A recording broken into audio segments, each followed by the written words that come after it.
எளிய பலூன் படகு. வணக்கம் குழந்தைங்களா. நமக்கு படகுகள்னாலே ரொம்ப பிடிக்கும் இல்லையா? படகுகளை கடல்ல, ஆறுல, ஏரிகள்ல பார்த்திருக்கோம்.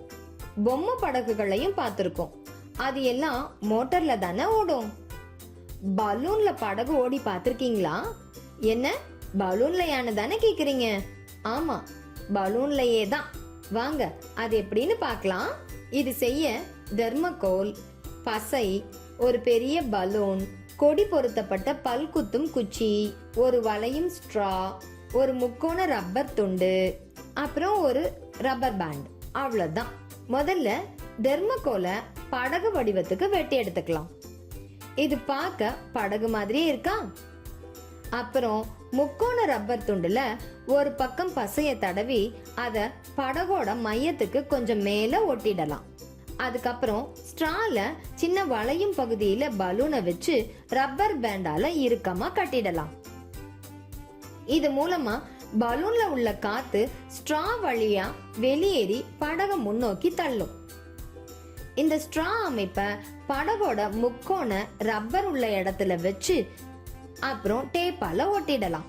கிட்டத்தட்ட நம்மோட படகு தயார். இது படகோட அடிப்பக்கம்.